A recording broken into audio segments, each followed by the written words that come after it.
Chairman کا عدم اعتماد تھا، انہوں نے ہی 6 مقدمات میں انہیں ضمانتیں دے دی، مگر سخت تنبیہ کی، اور انہوں نے کہا بھی کہ آپ نے میرے خلاف جو درخواست دی ہوئی ہے کہ میں آپ کی فیور نہیں کرتا اور میں سخت فیصلے دیتا اور میرے فیصلوں پر آپ کو اعتراض ہے، تو میں واقعی سخت ہوں، میں لحاظ نہیں کروں گا۔ انہوں نے وارننگ دی کہ آپ ان مقدمات کی تفتیش میں شامل ہو، ورنہ میں پھر اپنا فیصلہ سنا دوں گا۔ بہرحال وہاں سے بھی ریلیف مل گیا۔ 9 مئی کے واقعات میں بھی انہیں جو ہے تو وہ مل گیا۔ ایک اور بڑا دلچسپ حسنات صاحب ہیں جو جج صاحب ہیں، انہوں نے انسدادی دہشت گردی کے ہیں، انہوں نے بھی بڑا دو ٹوک پولیس والوں کو میسج دیا ہے کہ صاف ستھری تفتیش ہوگی، میں انصاف دینے کا جو ہے میرا اصول ہے، میرے سامنے صاف ستھری تفتیش کر کے لائیں گے تاکہ میں صاف ستھرا فیصلہ دے سکوں۔ غلط قسم کی تفتیش اور غلط قسم کے الجھاؤ سلجھاؤ میں مجھے آپ انوالو کرنے کی کوشش مت رکھیں، اور نہ ہی مجھ سے فیور کی توقع رکھیں۔ یہ تھی بات، وہاں سے بھی ہوگی۔ بہرحال کپتان سرخرو، آج جو دوسری طرف بھی سرخرو کی داستان ہے جناب، دوسری طرف یہ ہے کہ جناب شہباز شریف صاحب اور شریف فیملی جو اس وقت مکمل جن کو ہر طرح کی سہولت دی جا رہی ہے، اپنے مقدمات ختم کرنے کے لیے وہ اس جانے فانی میں آئے تھے، حکومت بنائی تھی انہوں نے، تو وہ سارے آج سمجھے ختم ہو گیا۔ 16 روپے کا منی لانڈرنگ کا کیس جو ہے وہ آپ کو معلوم ہے، ان میں فرد جرم بھی، کئی مقدمات میں فرد جرم بھی عائد ہو گئی ان کے اور تو اور کسے ڈکی چھپی بات ہے جناب، نواز شریف صاحب جو ہے وہ سزا یافتہ ہے، اور سزا کے دوران ہی وہ باہر چلے گئے، ہوتا ہے کسی ملک میں ایسے۔ تو آج جو رئیسی کثرت تھی، یہ مقدمات ہیں جن میں ڈائریکٹر ایف آئی اے جو ہیں وہ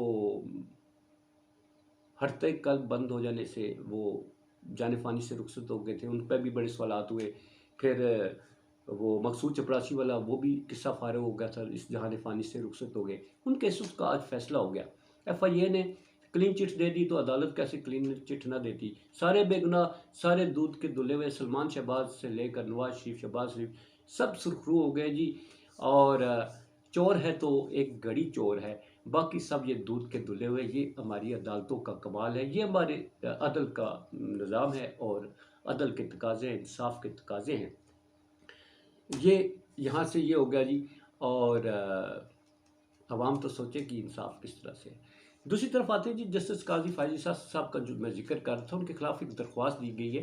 جیسا کہ میں نے ذکر کیا کہ انہوں نے اپنے بینچ سے الگ ہونے کا فیصلہ کیا تھا، تو اس درخواست میں یہ موقف اختیار کیا گیا ہے کہ جناب انہوں نے آئین کی خلاف ورزی کی ہے، توہین عدالت کی ہے۔ آئین کی خلاف ورزی اس لیے کی ہے، آئین اور توہین عدالت کیوں کی ہے؟ اس لیے کہ جب بینچ فارم ہو چکا تھا، چیف جسٹس آف پاکستان نے بینچ میں ان کا نام شامل کر لیا تھا، وہ پہلے اس میں شامل ہوئے، اور شامل ہونے کے بعد سماعت کے دوران اپنے آپ کو الگ کر لیتے ہیں۔ انہوں نے اس بات کا حلف اٹھایا ہوا ہے کہ وہ آئین اور قانون کی پاسداری کرے گی جس کی انہوں نے خلاف ورزی کی ہے۔ ان پر توہین عدالت کا کیس چلایا جائے، درخواست لگ گئی ہے۔ اب جسٹس قاضی فائز عیسیٰ صاحب next chief justice of Pakistan بھی ہونے جا رہے ہیں، آپ کو معلوم ہے، اور ان کے خلاف ایسے موقع پر جب ستمبر میں انہوں نے چارج سنبھالنا ہے اور اس وقت درخواست آ جاتی ہے، اس پہ سماعت ہوتی ہے تو توہین عدالت لگ جاتی ہے، تو اس کا انجام آپ جانتے ہیں پھر کیا ہوگا۔